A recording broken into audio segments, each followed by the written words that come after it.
Welcome to the Empowering Choices podcast. My name is Joshua. I am Lucas. And I'm Eric. Lucas and Eric are licensed professional counselors, and today we're going to talk about breaking up the Babysitters Club. I feel like you need like pictures or something where you can show the audience. Story time. Right? Yeah, exactly. And the Babysitters Club is kind of a title that became more popular. Well, there's literally a series of books by that title. Yes, but before you had that series of books, you had me. and Wow. Right? And in my town... This man does not suffer from a low sense of self-esteem, let me tell you. Yeah. No, it's pretty high. Yes, correct. Yeah, okay. Yeah, no. And so in my town, they had a Babysitters Club. And it was a pretty connected piece, and it was well organized. The girl who headed it up, she was like 16, and she did a good job in those respects. And it was the first one that the town had for, what I knew of at that time. But, I have mentioned before, I was kind of a strong-willed kid. And a part of this story kind of goes with parenting is you need to know your kids. You need to get to know your kids really well. That way, when something happens and things just don't seem right, you can be able to tell, by the relationship that you have with your kids. Mm-hmm. So in this house that we lived in when we first moved into LeGrand, and I was 5, it had this very, very large walk-in closet downstairs off the living room. Put coats, put shoes, it was a very big closet. Well, I noticed that all the way in the back, there were these shelves that were up there and they were kind of high. And so I just started thinking, what would be the best thing to be on those shelves? I loved games like Clue, Life, Monopoly, and I thought that's where those should go. And so I talked to my mom, can we put the games back there on the shelf? He's telling this entire story with a smirk on his face. It's like, that's not... As I'm reliving it. Yeah, right. My mom's like, why would you want them to be there? Were you thinking nefarious thoughts as you were thinking about these shelves? Absolutely. Okay, just checking. Yes. Just checking. Because I had Foreshadowing. Yep, I had it all planned out. And she goes, well, why would you want them back there? You can't back reach there, them. up there. Mm-hmm. And I said, no, but you and Dad can, and they're right here down by the living room, so it'd be easy to be able to get them when we want to play them. Now, in all actuality, what I was really conceiving is when the babysitters come over, I can say, would you like to play a game? Of course, I've already front-loaded it by telling my mom, hey, tell the babysitters that I like to play games. Spoken in the voice of the man from the Saw films. Right? Would you like to play a game? Would you like to play a game? And so they were always pretty excited about that, because, that helped to entertain and make the time go by. Sure. And so all the babysitters were like, oh, yeah, we could do that. And I said, they're right in there, all the way in the back on the top shelf. Now, remember, I'm 5. and so they're like, oh, okay, I can get that. And they'd go in there, and they'd go all the way in the back, and I'd shut the door and lock them in. Oh, because this closet had a apparently lock on the wrong side. Yes, it was wonderful. Yeah. Who the heck let that go by? The lock on the wrong side. Right? How'd that pass inspection? Well, my dad's a master carpenter, but this was a rental, so... and he didn't know you were doing this to start with, or else he would have flipped it around. Probably would have. Yeah, he probably would have taken the door right off, to be honest. But so I would lock the babysitter in. Oh, wow. Now I have 2 to 3 hours to just run the house. And I always made sure that my mom had, pizza or some kind of snacks, something that was really good. Didn't you have a younger brother? I did, yes. Where was he? I really have no idea. I was 5. There was pizza. Your brother couldn't tell you. It wasn't about him. It was about me. Couldn't tell you. I'm sure he was fine. We're 5 years apart. I hope so. Right. Yeah, he was a baby at that time. Wasn't? I was just thinking, you're 5, and I knew he was a lot younger than you. So I may may have been 6, because I think he was walking, so about 1 or a little over. And at that time, they couldn't just pull out their cell phone and call no, someone. there was no cell phone. They're stuck in the closet. There is no way out. and I am enjoying, whatever TV, because, babysitters don't like to watch the coolest stuff. Right. They like to watch what they like to watch. But now I can watch everything I want to watch. And I just have to keep track of time because I need to let them out with about 45 minutes left to turn on the charm and win them over to not tell my parents. Wow. Which worked every time. How the Really? blazes? Now, this is like on average a 16-year-old girl that you're interacting with. Yep. I mean, obviously, plus or minus, whatever. Were But they like embarrassed and not wanting? Like, did you get them to a place There where they're is like, maybe probably this some of isn't that. a good Well, idea to tell when them I how bad opened the door to let them out, they were furious. oh, yeah. Yeah, and I can't tell time yet, but I knew enough to know that they would be keeping track and they would be telling me how much longer until my parents got home. You couldn't tell time, so you were just listening for the screams? Right. My gosh. Your parents will be home in an hour. You're going to be in so much trouble. Because inevitably they were wearing a watch or something. Yeah, they had watches, because they did exist at that time. And so, Well, I I'm didn't think you were that old. Good grief. You can't read the sundial in the closet because there's a roof. Do you give them a way to light the lantern in there so they could at least see you? No, I probably could have mastered the sundial if we had one of those. And so this happened, probably half a dozen times. Good grief. Wow. And by time 3, you weren't like a notorious child throughout the neighborhood? yeah, pretty much. Okay, so why did the 4th one ever show up? Well- and how did they not like figure it out by then? Well, I did ask my mom for treats.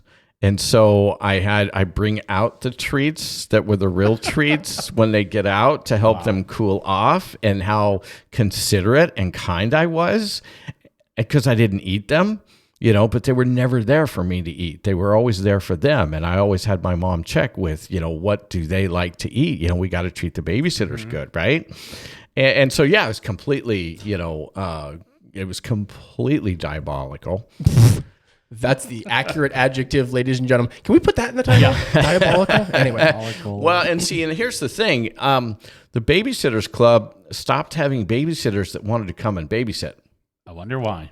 Color me shocked. Right. Well, and at some point, the babysitters, because this Babysitters Club, like I said, it was well organized. They had monthly meetings at the lead babysitter's house. And guess who was on the agenda? Many, many, many months. Right. And so finally, the lead babysitter said, you know what? That's it. I'll take him. You had never met her. I'd never met her.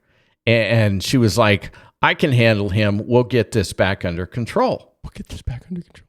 And so... Have you seen the movie Megamind? I mean, I feel like Right? we're just watching this from when he was 5. Right. Now, why the babysitters didn't really talk and how they didn't know after the first 2 times what was going to happen. Right. Wasn't like you changed the... No, it was pretty much the same thing. It was a bit of a tweak one-trick it pony. A little bit, yeah. If they weren't quite falling for it, I'd have a second plan, or something of that nature.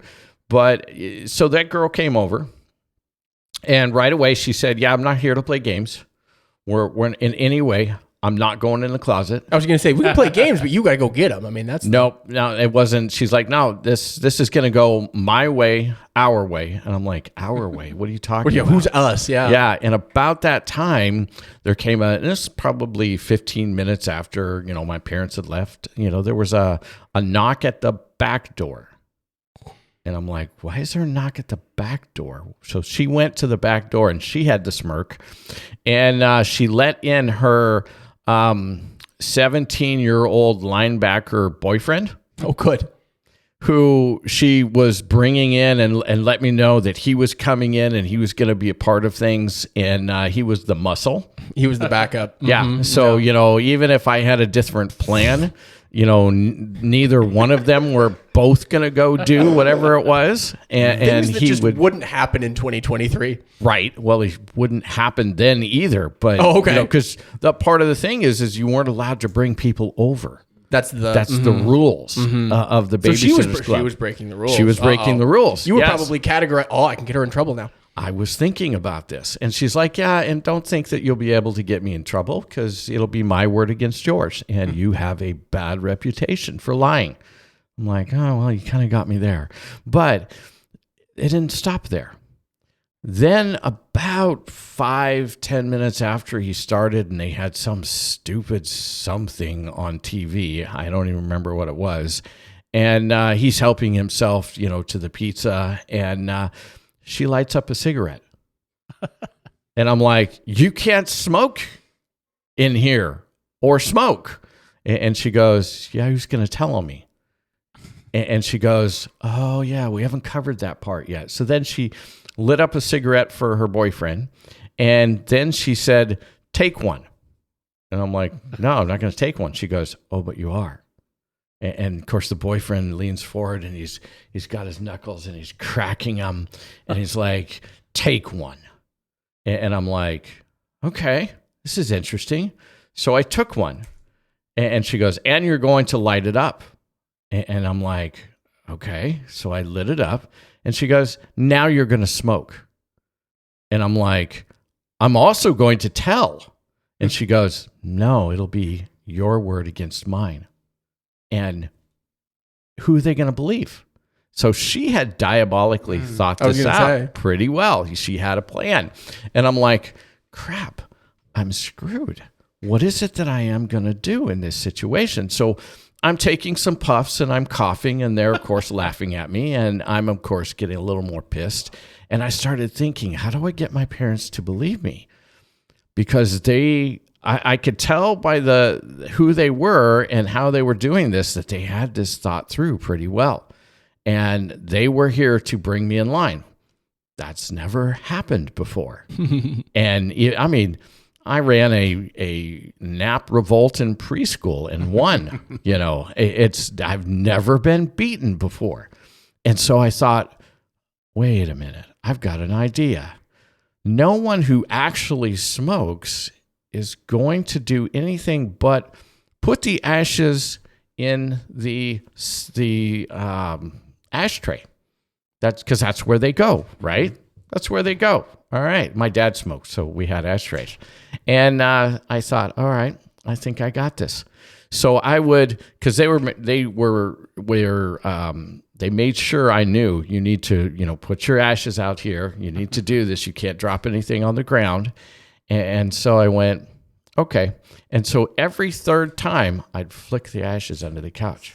And so I made sure I had a good light on the end of that cigarette, and I would flick those ashes under the couch. And I thought, this is how I'm going to beat them.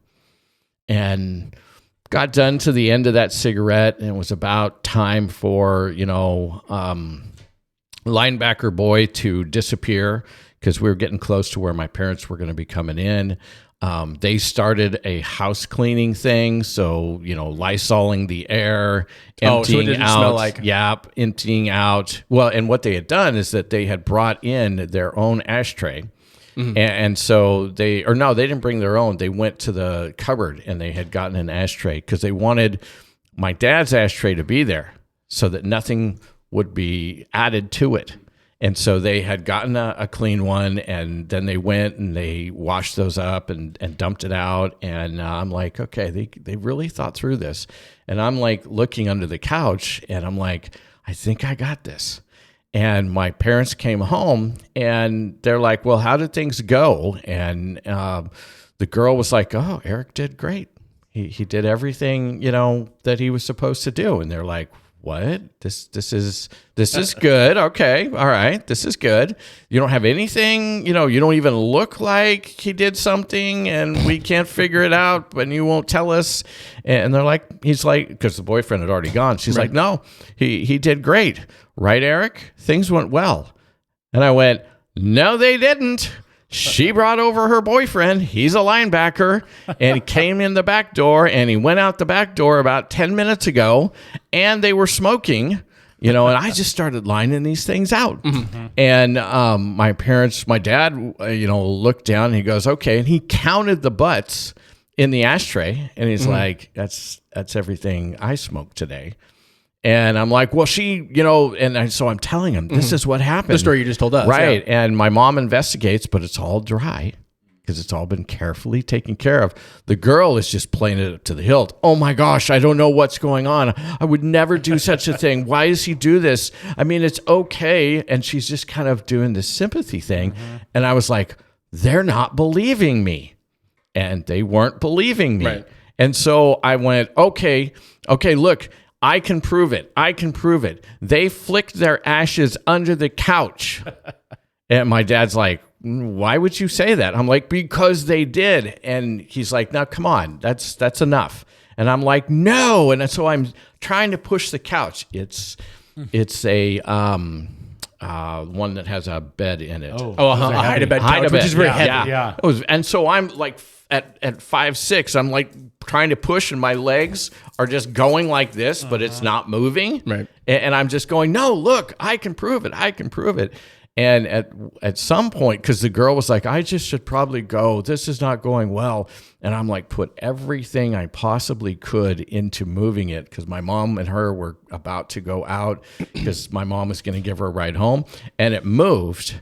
And there was this smoldering spot right there where I had been flicking ashes. And my dad saw that, and he went, wait just a minute. And the girl's eyes got huge. And my mom went, oh my gosh, he's not lying. And about that time, the girl started caving in. And she started admitting to everything. Wow. And I was like, oh my gosh, I almost lost this one. And my dad told me later, he said, listen, there was something in me that was saying to believe you. So I was about ready to go move that couch just to try and see within myself what's going on here. Well, if I would have been your dad, I would have been like, yeah, sure, I'll move the couch, because it's not that hard to move a couch. Right. And look. Yeah. And that's the thing, is that you got to know your kids, so that when something like this does happen, that gut impulse on how you read your kid. Because as you're interacting with them, this is why we say that relationship with your kids is one of your greatest parenting tools. You get to know them when they're lying, when they're being manipulative, when they're being honest, the body language, the tone, the way that human beings operate with 70% nonverbal. You get to know those things so that you can assist them at different times when they really need your help. That, of course, broke the Babysitters Club. And it disbanded. Wow. Yeah, completely gone, which didn't make me very popular with some of my mom's friends as well. Well, sure, yeah. I can say a good babysitters club would be a valuable resource for parents. And they did have some good babysitters. I'm like, I didn't set out to destroy the thing. You could have kept sending them, but... I would have just put them in the closet. It would have been fine. Right, exactly. So the wondering I'm having is if this anecdote is necessarily the best example of... making sure to know your kids, because there were certainly times when you were trying to pull the wool over your parents' eyes. Mm-hmm. It's not that they didn't know something may have happened when they were gone, but I had so schmoozed the babysitters and had been so nice to them and helpful and respectful that they felt bad about saying that anything had happened. In fact, they felt more embarrassed that they got suckered into being locked into the closet. So my parents knew something was happening. But at the same time, I think this is a good example because, my dad was about to move that couch. The babysitter would have left, he would have moved that couch, and, the same result would have happened. Yeah. But you have to know your kids is to know when they're going to do that. This is just a slice of me as I was growing up. So I was very strong-willed. I would get into different trouble. I would do different things. My parents had to have a handle on who I was to be able to kind of figure out those things.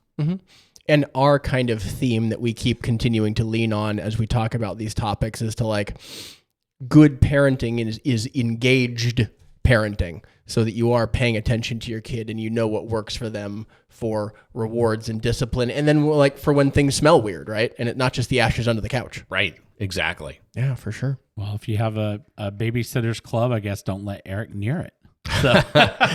Don't think I might need them at this point in my life. Yes. So, Well, that was a great story time. So I think it's going to be hard to beat that, but I'm sure you've got some more in there for future Does episodes. Eric have stories? He does. Wouldn't. No. That could be like a whole sub podcast. Maybe three. So. Yeah, 3. Yeah. There's 3 stories, Yeah. Well, thank you for watching today's episode. If you enjoyed this, it would really help us if you would leave a review or like it or subscribe on whatever platform you watch it. And then make sure to check out our website. We have a course and all kinds of materials and a parenting manual that can all be found at empoweringchoices.community or search in the iPhone or Android app for Empowering Choices Parenting. We'll see you on the next episode. Bye.